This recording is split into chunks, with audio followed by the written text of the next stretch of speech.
Welcome to the Stylish Cyber Podcast by the Stylish Cyber Guy. I'm your host, Halil Makintami. In this special segment, we dive into a conversation with an esteemed leader in the tailoring industry, where we got to discuss entrepreneurial resilience, the anti-fashion philosophy, and this person is known for the mindset of buy less, buy better. I'm excited to introduce Steve Calder, the co-founder of Informale, who has successfully built a highly respected menswear brand dedicated to quality over fleeting trends. Even overcoming initial business failure to find success, Steve is passionate about buying less and buying better. In this conversation, we will unpack the inspiring origin story of Informale, delve into why style and dressing up truly matters, particularly for cyber professionals, explore Steve's anti-fashion philosophy, and on the topic of protection and security, we dive into cyber hygiene and ask the ultimate question: does Steve Calder, a successful business owner, actually use two-factor authentication on his personal devices? I guess we'll find out. Plus, we reveal the story behind our limited edition The Stylish Cyber Guy Jungle Jacket collaboration with Informale and how that unique project came to fruition. You don't want to miss that. Enjoy our conversation, and if you are interested in these types of content, do not hesitate to like, but most importantly, subscribe and tell the others. Thank you for the support. Now, on to the show. Ladies and gentlemen, Steve Calder. 7 years ago. All right. Steve, so good to see you, brother. You too. There are very few people whom I have met in my life that I get to call my friend, and very, very few they get to graduate to that brotherhood. So I'm very grateful to call you my brother. And we've come a long way, and I flew all the way to Melbourne, and my own goal of coming in is to really get to explore the informal experience more and more. And when in Melbourne, what do? There's only a few things I tend to do. Enjoy the cool weather, grab some fantastic coffee, explore more food and beverages area, and then informal. I think you nailed it. Yeah, it's the cold weather means you can dress up with some layers. You can finally wear jackets if you're coming from Queensland. The food, the coffee, and the shopping. And when it comes to menswear, there's only one place to go, isn't there? Yeah, Informale. Informale, indeed. So I'm only half joking. If you and I have had a lot of conversations, we've gone back and forth, we've done some collab together, but I really, at the core, I want to expose you to my audience. As you know, I've started an initiative called the Cyber Strategist, which is a brand, and in between now splitting into bringing the world of cybersecurity leadership and lifestyle in a menswear, timeless, vintage styling perspective. And I want to hear, to expose you to my audience, I want to know if you could give us a little bit of spiel about how Informale started. Of course. Yeah. First of all, it's a real honor to be a part of your new initiative, and we've known each other for a long time, and I've seen you go from trying to do something with shoes, Yes, to thinking about doing something, to going into the cyber world, and then now you're. I think you've found your stride with this new cyber strategist, stylish cyber guy project. So I'm fully on board. I love it. So before we met, my wife and I launched this brand in 2018. At the time, I had a tailoring shop, a small tailoring shop, where I was facilitating beautiful handmade suits and shirts, which were made in southern Italy for our clients in Australia. And at the time, we saw this gap in the market of our clients love handmade tailoring. They love beautiful clothes, good quality, things with a story that are made right. But they're not always dressing in a suit. And this was back in 2018. So it's accelerated between then and now. And so our initial idea was, let's just make a really beautiful pair of trousers, make them locally, make them ready to wear, not custom made. Right. And something that guys can wear casually, that they can dress up. They can wear with their handmade suits and still feel sartorial without actually being too dressed up day to day. And so this pair of trousers, turns out that, a lot of guys really have this dilemma where they want to still dress well and look sharp, but they can't always be wearing a suit. Yeah. And so they were a hit in our small scale way. We didn't make hundreds, we made 30 pairs at the start. Wow. And selling out those 30 pairs was a big triumph for us as a small business. And since then, we've slowly bootstrapped our little brand from that one pair of trousers into a full wardrobe of beautiful clothes, from knitwear to jackets to denim to beautiful trousers, various types of trousers and shorts, all with the same concept, which is casual wear with a tailored flavor.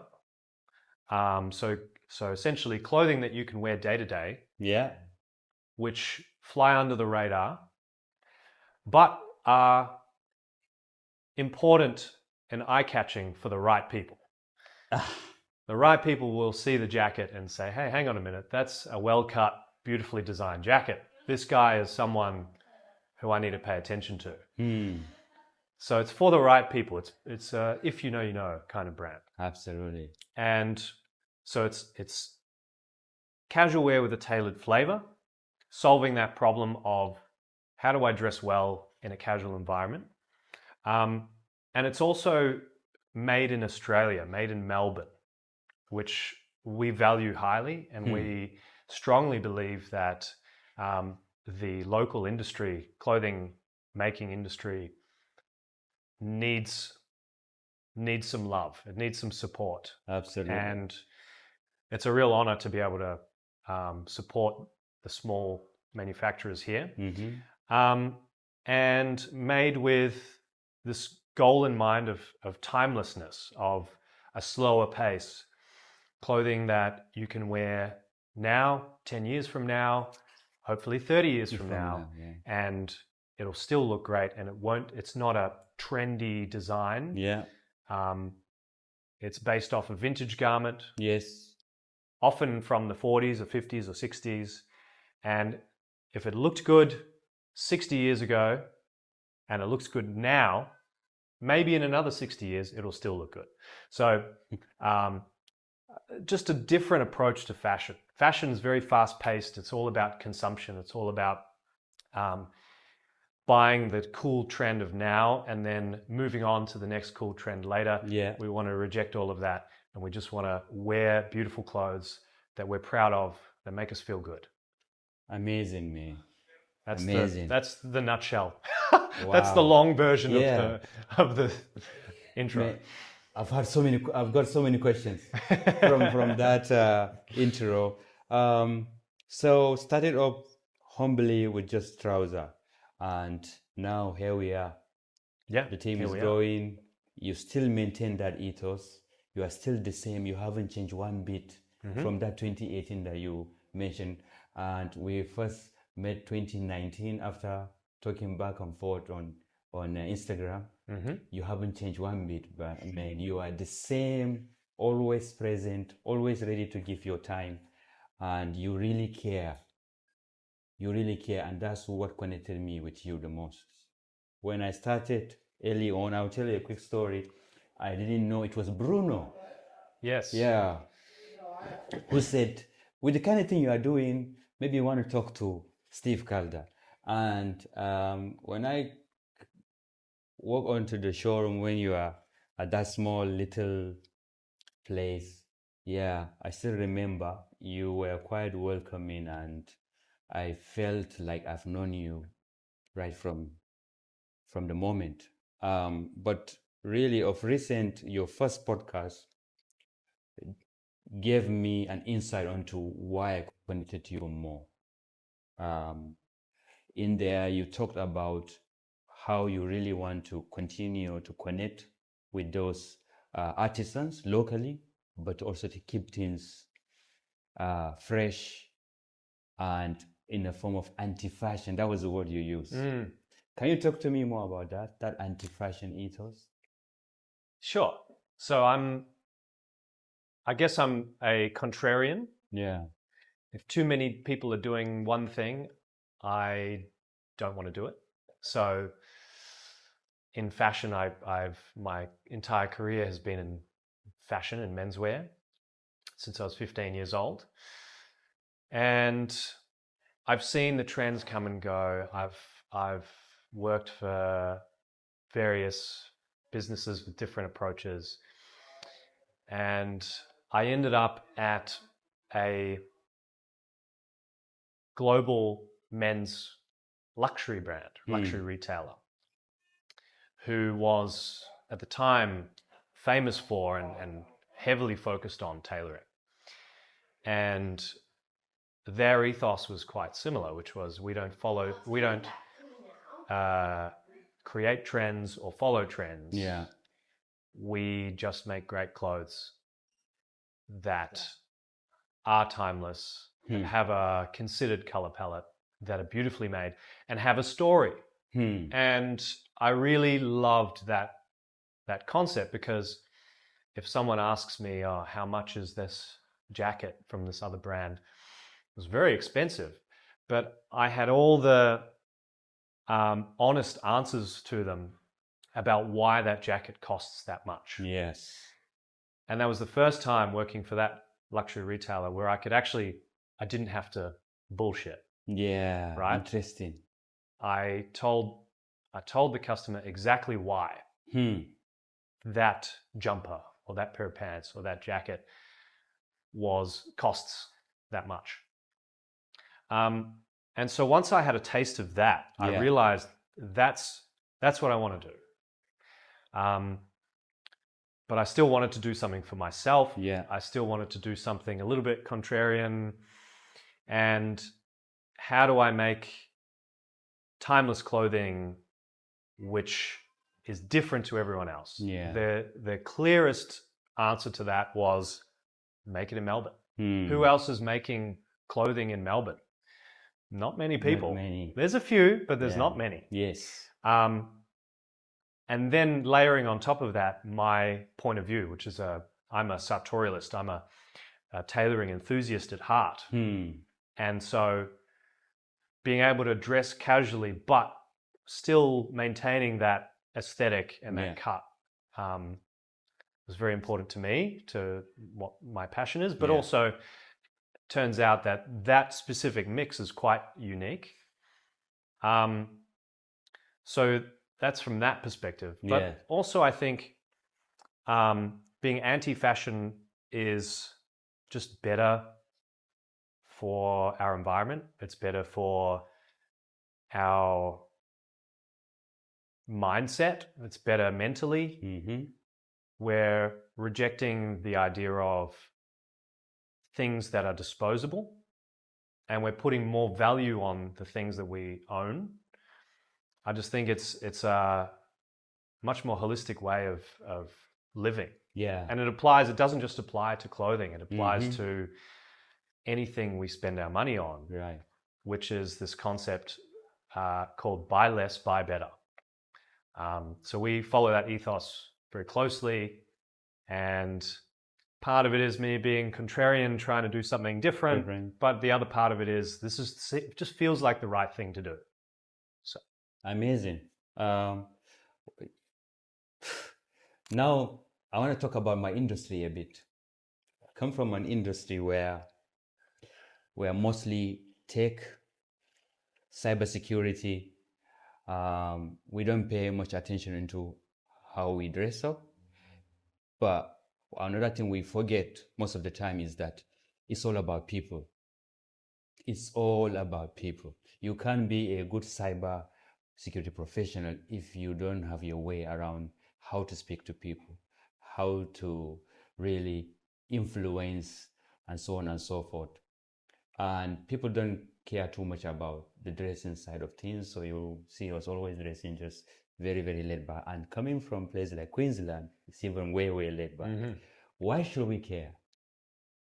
Why should we care about dressing up well, in your own point of view?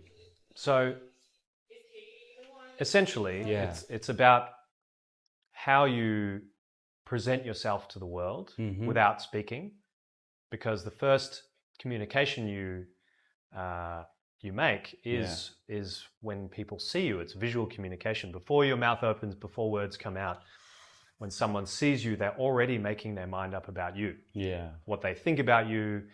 And so first of all, it's non-verbal communication. And how do you want to be treated by others? Number one. Mm-hmm. And the basic kind of elaboration of that is, if you dress in a tracksuit, you got some stains on your pants, messy hair. Yeah.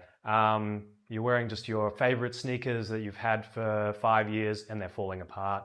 Mm-hmm. The person that sees you walk through a door will have a preconceived idea already of you. And then you have to work really hard to change that preconceived idea. No, actually, I'm not that guy. I'm not that sloppy guy. I pay attention to detail. Like I promise. I'm a professional. Where if you walk through that door and your clothes are clean, maybe you've ironed your t-shirt, you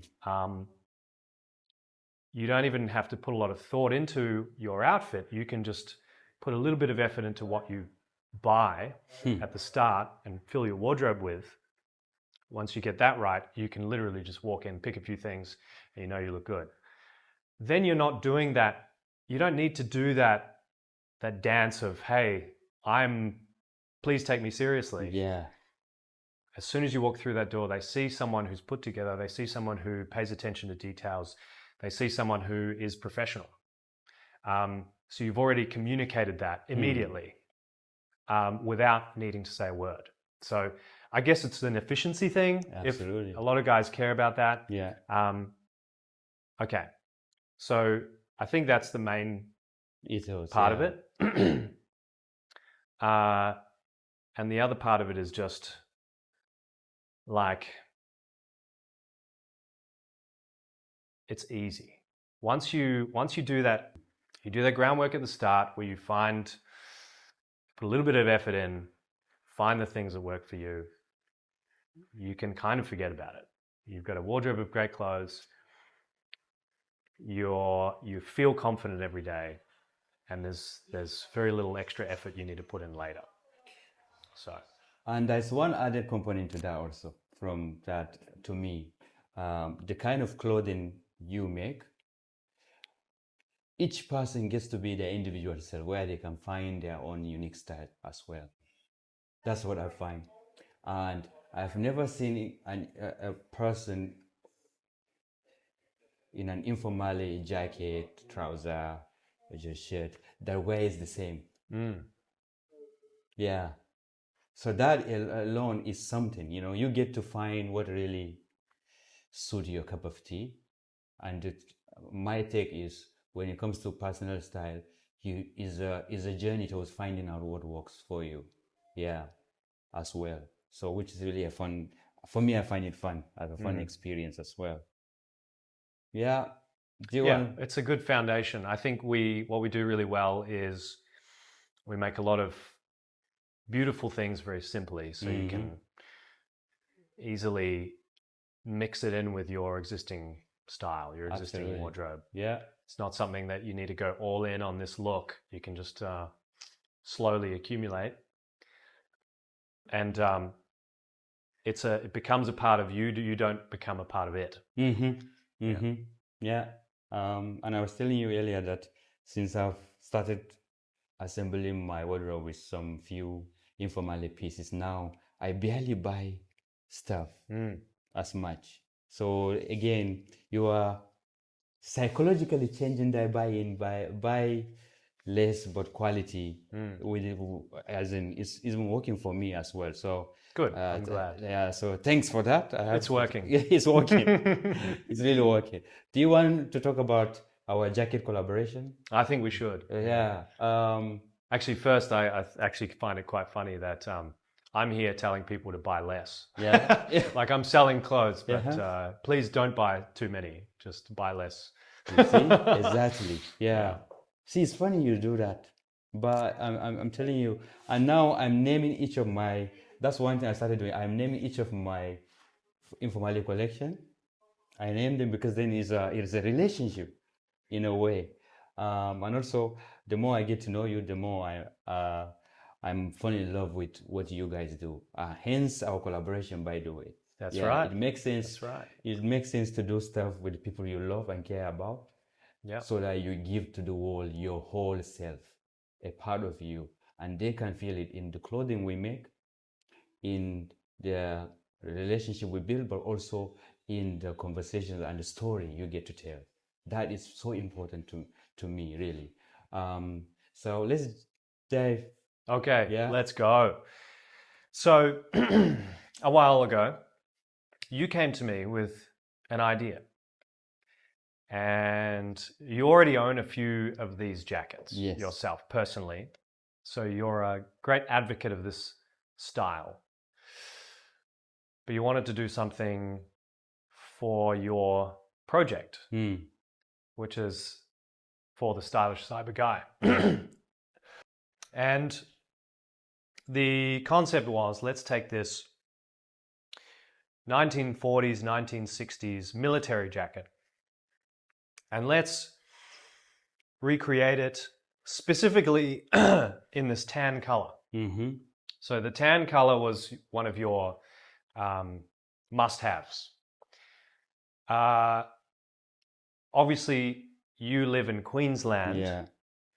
The environment in Queensland is quite humid, quite warm. So the original jungle jacket fabric that we used was a little bit heavy. So we went on this journey together of finding the right fabric. And I love that because it has a bit more, it gives me a bit more freedom to create, to do something unique and interesting. And so the brief was essentially one of these jungle jackets that you love personally, made especially for your Stylish Cyber Guy project, in a color and fabric that works for you as a founder personally, but also for the environment of Queensland, Southeast Asia, warmer, more humid climates.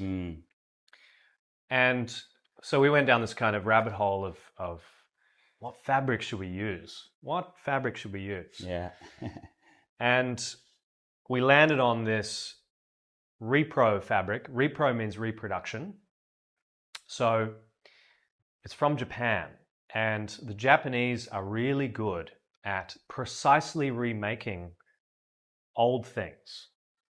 So what they've done in this case is they've studied a 1940s, so World War II era, herringbone material, which was originally used for military uniforms. Yeah. And they've carefully recreated it. Same weight, same feel. The pattern is exactly the same as the original. And then they've offered it in a few different colorways, color options. One of them being the perfect tan. Yeah. the perfect tan that we were looking for. And so what I love about it is it's lightweight. It has some texture. It softens beautifully after some wear, which is something we care about a lot. We want it to look better and better the more you wear it. Yeah. And it goes perfectly with the design from a historical perspective, meaning same era, same kind of military-inspired origin. And I think just with the aesthetic, having this herringbone texture gives it something else, something that you can't find in our regular collection, something unique, which was the other part of the brief. So we made this especially for Stylish Cyber Guy. And let me tell you a little bit about the design, because I haven't gone into that yet. I can't wait. So this is called a jungle jacket. It was specifically made for the tropics. And there's a couple of interesting features of this jacket. What I love is it still contains some DNA from old uniforms which were tailor-made. And what I mean by that is it has this beautiful lapel on it. If you want it to have, it doesn't need to have a lapel, but it has the option. Very clean shoulder line and sleeve, a really elegant shape in the body, and an interesting length. It's cut quite on the long side. So it drapes beautifully, just like almost a tailored blazer. And this is kind of the last era of military uniforms that contain this sartorial DNA. A lot of people have seen recent uniforms and they're formless, shapeless. They're like extremely utilitarian, and there's not much room left for aesthetics. Absolutely. Where in this era, there was still a lot of care which was placed on aesthetics. The slanted chest pockets are iconic for this design. So 2 reasons. One is easy access. If I'm reaching into the opposite pocket, it's slanted towards my hand. So you can grab whatever it is out of your pocket quicker. It's also angled away from the body. So tropical climate, lots of rain. So the rain falls down and it kind of drops away from the body off the edge of the pocket. So it kind of wicks water away from the body, and it also provides easy access. Also looks great. Absolutely. There's 2 extra pockets on the hips, and these are like quite expandable, quite functional pockets. You can put a wine bottle in each, one here. Trust me, I have R&D'd that. Nice. Okay, so it has this beautiful lapel which frames the face, and it's something that can be dressed up, which is quite interesting for a military jacket. Because it has this blazer lapel, you can put a nice collared shirt on and even a tie. And this lapel just perfectly sits how you want it to. So it's a casual jacket with a bit of sartorial flavor, exactly what we do at Informale. Open it up. It's unlined. Not sure if you can see that in the camera, but it's unlined. Has some internal pockets, has an internal drawstring, which means you can give the waist some extra shape. It's kind of adjustable depending on how it sits on your body and how you want to wear it. So a lot of guys, they'll put it on and they say, oh, it's a little bit too roomy around the waist. Okay, no problem. Just cinch it in a little bit, and all of a sudden it's perfect. So it has this interesting adjustability where you can kind of make it fit how you want it to fit. And one other interesting detail that I need to mention is the cuff. So this is a very interesting cuff closure. Usually there's a gap here, but this one has a gusset in it. And the reason they did this was so that it doesn't flap around and catch on things when you open the buttons. So if you want some airflow, open the cuff up, and it has this beautiful gusset in it, which just gives it a slightly more interesting form at the end. And it allows you to roll it up and as well, and give it a little bit more Yeah. of a summery vibe, like so. Nice. Yeah. So this is our jungle jacket. I'm very, very proud of it. One other thing I need to mention, it is based off an original jungle jacket. So we didn't just kind of work off some photos, or I didn't just pull it out of my mind and put it on a piece of paper. And we actually worked off an original, which I think means that this jacket contains a lot of the original character of the 1960s, 1950s, 1940s military jackets. So yeah, I think working off an original, it just allows us to take this specific collar shape or this specific pocket form and position, and it just gives us this opportunity to do something a little bit old school. Yeah. That's not part of this standardized world that we live in. A lot of the details in this jacket are quite unusual for today's standards. So I love that. Amazing, man. That's such a really thorough review of it. And what about styling, Steve? One common question I get since this collaboration started, where when we're during the design phase, from the stylish cyber guy side of things, I had the cyber executives in mind. Those who are busy, don't have enough time to really curate their style. But also, one of the stories I want to tell from that jungle jacket is the story of resilience. Yeah, because, World War effect, cyber also require a lot of mental resilience, especially at that top level. Plus, also, these are the kind of people who normally will wear a suit, but they don't always want to wear a suit. So this is something for their wardrobe. I want to talk about what are some of the potential styling inspiration could you suggest? So I think the easiest way to think about it is you're going out somewhere. It could be to lunch. It could be to a casual event in the evening. Could be to someone's birthday party. Yeah. Or you could literally just be popping out of the office. This is the kind of jacket you throw on. And that means pretty much whatever you wear with it is going to work. Could be a pair of chinos, could be a pair of suit trousers and a shirt. Take the tie off, throw the jacket on, and you're good. Colors, you'd be surprised what this tan works with. Pretty much everything. Yeah. So I wouldn't worry so much about colors. It's more about the context of where you're wearing it. Yeah. So any situation you're in where you don't want to wear the suit, but you still want to look your best. If you go in without a jacket, maybe the shirt's coming untucked, maybe there's opportunities for you to look a little bit sloppy. So you don't want to wear a suit because you don't want to stand out, because not many other people in that situation are wearing suits. Right. Throw this jacket on. This is the concept in simplified form. And especially as an executive, there is a form of presentation that you need to uphold day to day. You might bump into someone on the street. You might be shopping at Woolies and there's so-and-so. Yeah.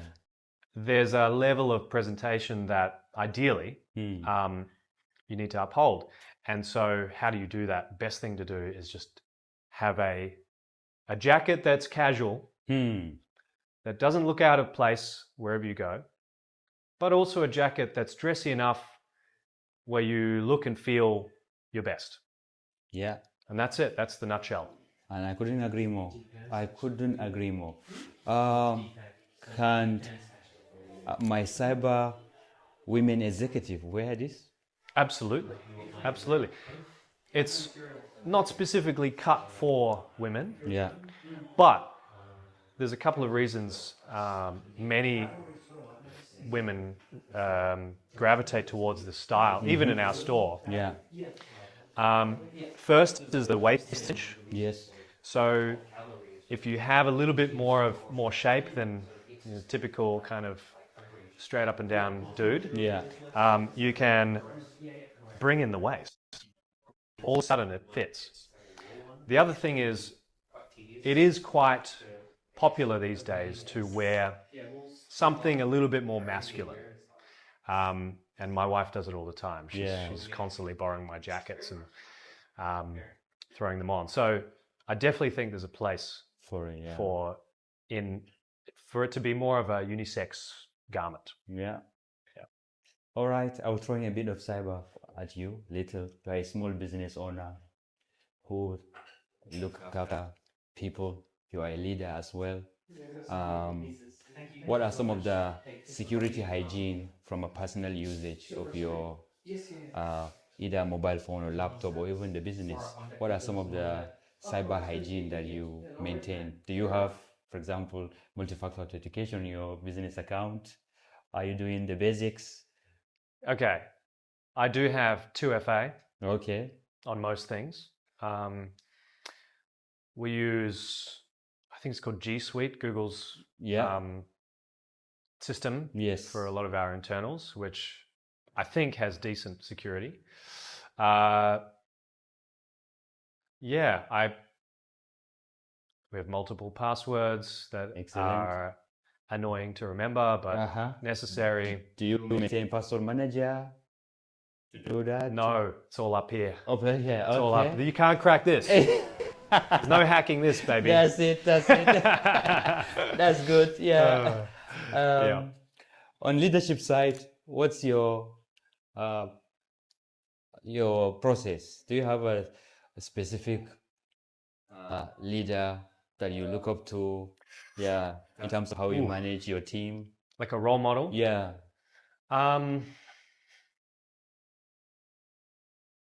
I think most of it comes from my past experience. Right. So I don't have let's say like a famous person that I look up to, although I consume a lot of content from various sources. Most of my personal approach to leadership comes from my personal experience being led. Yeah. So I had an amazing manager at one of my previous jobs. Right. And I learned a lot from him. He was always fair. He was always trying to find that middle ground. Yes. It wasn't, hey, do this. It was, hey, we need to improve the situation. How can we work together to reach both of our goals where we're both happy? If two people are squabbling, let's sit down together, all of us, and let's work it out. And then once it's worked out together in private, then we can move on. There were a lot of approaches he had to management and leadership that I've taken on board. And then there's other things like where I learned what not to do. Yeah. I've had a few, let's call them bipolar bosses, where you didn't really know where you stood at any particular time. And you were somehow trying to make them happy. Like everything I was doing was trying to make my boss happy. Yeah. Instead of just getting on with the job. So trying not to be that leader, trying to lead in a way that allows people to be their best self. Right. Gives people space. I'm not a micromanager. I like to give people full autonomy. Nice. And then if something needs adjusting, we can work on it. And I think there's a respect thing where I've hired you to do this job. Yes. So I'm going to let you do it. And I might show you how we usually do it, but if you adapt things and improve things, then amazing. That's one less thing that I have to worry about. Yes, so, absolutely. And I think there is definitely a community family aspect. I want to make sure everyone feels comfortable to come to me with any issues, even if it's personal things. And so I try very hard to take time out for all of us to enjoy ourselves and spend time together outside of work as well. So I think that's my approach. You're a busy man. I'm sure many will want to have reached out to you, wanting mentorship and this and that, want to learn from you. Are you the type that ever think about your impact in the world or legacy that you want to leave with Informale? Yeah. All the time. I'm curious. All the time. Yeah. I think. And your father. What I always try to think of is how can I do the right thing? Yeah. Whatever it is, how can I do the right thing? Mm-hmm. As a brand, how can I support local businesses? How do I promote this mindset of buying less and buying better? Yeah. Which in turn helps men especially to think deeper into what they're spending their money on, what they're investing in, who they're supporting. How do I help guys to feel their best and to look their best? Because they go hand in hand. Yeah. And so it's I think it all boils down to doing the right thing. And when legacy comes into that, it's hopefully if I've done the right thing enough, then that leaves the world a better place than how it was when I found it. Amazing, man. 2 last questions we'll call it a wrap. Number 1, is there a principle or a code that you live by? In work, in life, in career, and in you as both a husband and wife and a father. Is there one principle or code? Yeah, I really think it's just do the right thing. What is the right thing to do? It's not what I want to do, or what do I what does that other person want me to do? Yeah. Or what's the most cost-effective way of doing something? It's what's the right thing to do, and that could mean different things for each situation. Sometimes the right thing to do for me is to drop everything and focus on my family. Sometimes the right thing to do is spend more time with one of my staff to make sure that they're happy and they're doing their job at their best. Yeah. Sometimes the right thing to do is pay a bill in advance because I just know that they probably need it. Yeah. That supplier or that maker. Yeah. So I think if there's any kind of ethos that I have, it's just do the right thing. Wow. Lastly, Steve, we live in the world that is too fast-paced. Young people of today wants everything now. I mean, you've got so many scars on this journey before you brought Informale to what it is right now. I mean, I take you as an inspiration as well. And can you talk lastly on taking our time to do just, number 1, the right thing that you mentioned, which is part of it, but secondly, really this idea of taking your time to just go on this journey beyond just chasing clout or the money or the fame. So what advice will you have for the young Steve? For young Steve? Yeah. The best things in life are earned. The best things in life are earned. So that means you can't just get a bunch of money together and start a fashion label and expect it to be a success overnight. It requires work on yourself, on the community, on your customers.